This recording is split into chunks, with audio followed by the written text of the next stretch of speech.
Assalamualaikum warahmatullahi wabarakatuh. Saya Priyadi Cahyo dari kelas 2 NIM 1913010135. Pada kali ini saya akan mempresentasikan tentang keamanan file menggunakan algoritma RSA. Oke, selanjutnya daftar isi pendahuluan 1.1 rumusan masalah, pembahasan 2.1 pengertian RSA, pengertian kriptografi, proses enkripsi, proses deskripsi, lalu implementasi, meliputi metode algoritma RSA, dan Microsoft Virtual Basic. Oke, sekarang kita masuk 1.1 rumusan masalah.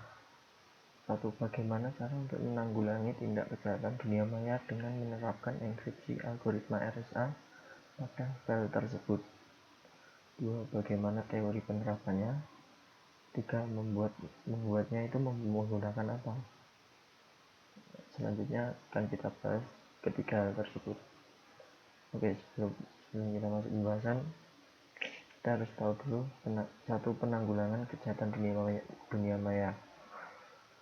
Penanggulangan kejahatan di dunia maya atau yang biasa dikenal dengan keamanan komputer adalah suatu cabang teknologi yang dikenal sebagai nama keamanan informasi yang diterapkan pada komputer. Sasaran keamanan komputer antara lain adalah sebagai perlindungan informasi terhadap pencurian atau korupsi, atau pemeliharaan ketersediaan, seperti dijabarkan dalam kebijakan keamanan.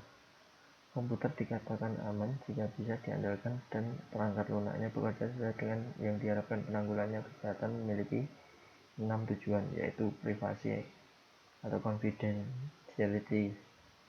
Kedua, integrity atau keutuhan. Ketiga, autentikasi atau identifikasi. Keempat, availability atau ketersediaan. 5. Akses kontrol atau izin akses. 6. Non-repudiation atau penyangkalan bertransaksi. Oke, selanjutnya kita masuk buat 2.1 pengertian RSA. Untuk mengamankan data, salah satu cara dapat diterapkan suatu algoritma kriptografi untuk melakukan enkripsi. Dengan enkripsi, data tidak dapat terbaca karena teks asli atau plain text telah diubah ke teks yang tak terbaca atau disebut ciphertext. Ada banyak algoritma kriptografi yang dapat digunakan. Berdasarkan sifat kuncinya dibagi menjadi dua, yaitu simetris yang hanya memakai satu kunci rahasia, dan asimetris atau public key algoritma yang memakai sepasang kunci publik dan kunci rahasia. RSA adalah bentuk penyandian dengan public key. Penyandian public key adalah penyandian asimetris. Sandi dibuat menggunakan public key kemudian dikembalikan ke pesan aslinya menggunakan private key. RSA sendiri merupakan kependekan dari non-reverse. Adi Samir dan Leonard Edelman yang merupakan penemunya. RSA digunakan karena merupakan algoritma kriptografi asimetris yang paling sering digunakan pada saat ini dikarenakan kehandalannya. Panjang kunci dalam bit dapat diatur. Dengan semakin panjang bit, maka semakin sukar untuk dipecahkan karena sulitnya memfaktorkan dua bilangan yang sangat besar tersebut, tetapi juga semakin lama pada proses deskripsinya. Selanjutnya 2.2 pengertian kriptografi. Istilah kriptografi berasal dari dua kata dalam bahasa Yunani, yaitu kripto yang berarti rahasia dan grafo yang berarti menulis. Secara umum, kriptografi dapat diartikan sebagai ilmu dan seni penyandian yang bertujuan untuk menjaga keamanan dan kerahasiaan suatu pesan.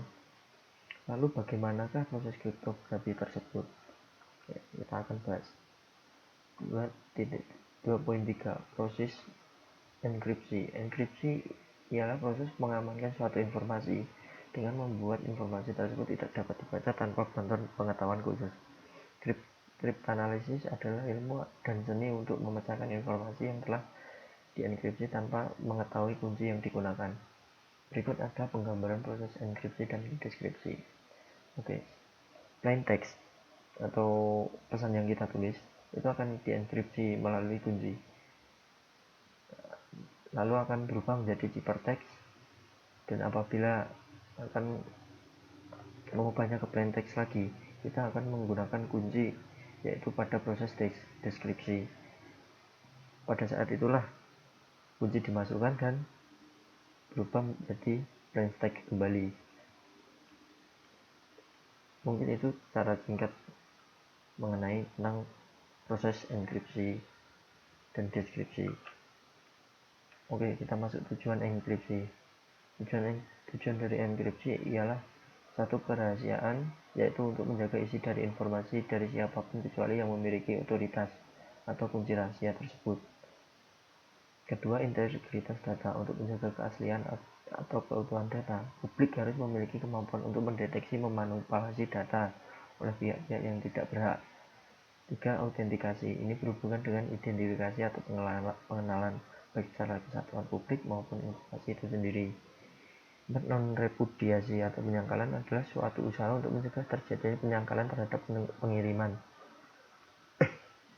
atau terciptanya suatu informasi oleh yang mengirimkan atau membuat data. Terdapat beberapa cara untuk melakukan enkripsi, yaitu 1. Melakukan enkripsi dengan kunci simetris atau kunci rahasia menggunakan sebuah kunci rahasia yang sama atau private key yang melakukan proses enkripsi dan deskripsinya. Kedua, enkripsi dengan kunci asimetris atau kunci publik menggunakan dua buah kunci yang berbeda, satu untuk enkripsi dan yang lainnya untuk deskripsi, di mana kunci untuk enkripsi bersifat terbuka atau publik, sedangkan untuk deskripsi bersifat rahasia atau pribadi. 3. Enkripsi dengan fungsi hash atau satu arah, sering juga disebut dengan fungsi hash kriptografis, yaitu fungsi yang secara efisien mengubah string input dengan panjang sehingga menjadi string output dengan panjang tetap yang disebut nilai hash. Selanjutnya, proses deskripsi. Proses deskripsi merupakan kebalikan dari proses enkripsi, yaitu proses di mana ciphertext akan diubah kembali menjadi plain text. Oke, 3. Implementasi. Bagaimana teori penerapannya? Nah, di sini dalam poin 3.1 teori penerapan menggunakan algoritma RSA. Algoritma RSA merupakan salah satu algoritma kriptografi kunci publik yang saat ini masih populer digunakan. Algoritma RSA diperkenalkan pada tahun 1978 oleh 3 orang profesor MIT, Massachusetts Institute of Technology, yaitu Ron Rivers, Adi Samir, dan Leonard Edelman. Nama RSA pun diambil dari inisial penemunya, yaitu Rivers, Samir, dan Edelman. Secara garis besar, proses kriptografi pada algoritma RSA terdiri dari 3 tahapan, yaitu pertama, pembangkitan kunci. Bagaimanakah teori penerapannya? Yaitu pertama-tama memilih dua bilangan prima pi dan q. Kedua, B cari N sama dengan PQ. Lalu ketiga, hitung N sama dengan P min 1 kali Q min 1. D, pilih E yang relatif prima terhadap N dan kurang dari N. Selanjutnya tentukan D di mana ED sama dengan 1 mod N dan D lebih kecil daripada N. Lalu didapat kunci publik E dan N dan kunci pribadi D, N. Bilangan P dan Q juga harus dirahasiakan sehingga kunci pribadi dapat kita tulis sebagai D, P, Q. Dengan kedua kunci tersebut, user sudah dapat melakukan enkripsi ataupun deskripsi. Kedua, proses enkripsi. C, M pangkat E mod N. Baik, selanjutnya proses deskripsi. M sama dengan C pangkat D mod N sama dengan kurung buka M pangkat ED kurung tutup mod N sama dengan M pangkat ED mod N. Untuk dapat mengetahui lebih jelas prinsip kerja algoritma RSA ini, kita terapkan langkah-langkah tersebut dalam contoh berikut. Oke. Penentuan kunci publik dan kunci pribadi. Oke, pertama pilihlah dua bilangan prima P dan Q. Misalnya 7 dan 17. 2. Cari N sama dengan P kali Q sama dengan 7 kali 17. Ketemu sama dengan 119. Ketiga, hitung N sama dengan kurung buka P min 1 kurung tutup kurung buka Q min 1 kurung tutup sama dengan kurung buka 7 min 1 kurung tutup kurung buka. 17 min 1 kurung tutup ketemu 96. Lalu keempat, pilih E yang relatif prima terhadap N sama dengan 96 dan kurang dari N. Dalam hal ini E sama dengan 5. Lalu tentukan D di mana. ED sama dengan 1 mod N dan D kurang dari N. Berarti 5 kali D sama dengan 1 mod 96. D sama dengan 77. Karena 5 kali 77 sama dengan 4 kali 96 plus 1. Lalu didapat kunci publik 5 dan 119 dan kunci privat 77 dan 119. Jika kita menggunakan kunci tersebut untuk mengenkripsi pesan M sama dengan 19, maka C mod pangkat E mod N sama dengan 19 pangkat 5 mod 119 sama dengan 66. Jadi ciphertext yang dihasilkan oleh pesan tersebut adalah 66. Jika kita ingin mendeskripsi ciphertext tersebut, kita masukkan rumus dengan kunci pribadi, yaitu rumusnya M sama dengan C pangkat D mod N sama dengan 66 pangkat 77 mod 119 sama dengan 19. Oke, selanjutnya ialah simulasi. Simulasi adalah suatu prosedur kuantitatif yang menggambarkan sebuah sistem dengan mengembangkan sebuah model dari sistem tersebut dan melakukannya sederetan uji coba untuk memperkirakan perilaku sistem pada kurun waktu tertentu. Oke, 3.2 Microsoft Virtual Basic. Menggunakan apakah kita akan menjalankan program tersebut? Kurang lebih kita menggunakannya dengan Microsoft Virtual Basic. Virtual Basic pada dasarnya adalah sebuah bahasa pemrograman komputer, atau bahasa pemrograman adalah perintah-perintah atau instruksi yang dapat dimengerti oleh komputer untuk melakukan tugas tertentu.